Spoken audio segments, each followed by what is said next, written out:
I po svima ljudi, ja sam blokirao kada vi gledate na video na kanal. Danas snimamo najstrašniji video na YouTube. Mnogo YouTubera je ovo snimalo, pa je došao red i na mene. Da ne dođem puno, ajde odmah da pustio sam se. Još.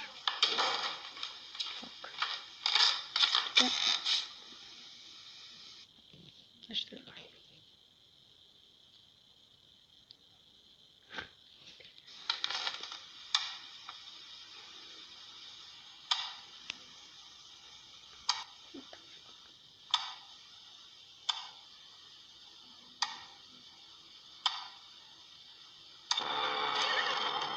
What?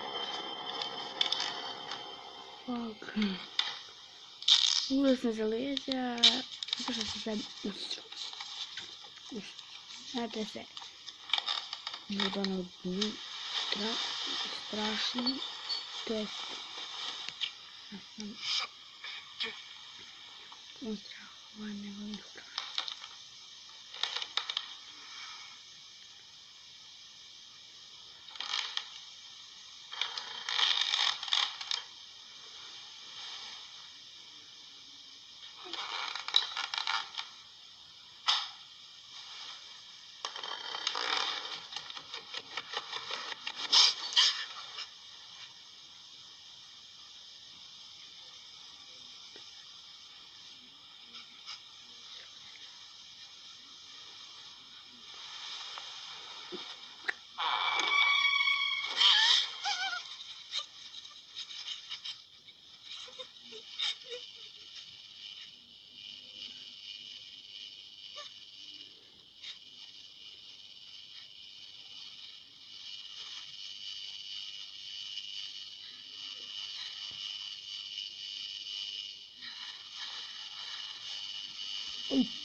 Fuck.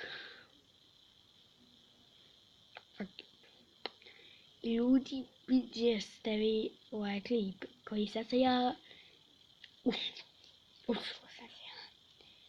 I bukvalno ne smije više ništa pogledati, jedan horor. Usro sam se. To je to što se tiče ovog klipa. Hvala što ste gledali ovaj video. Vidimo se veoma skoro. Pozdrav!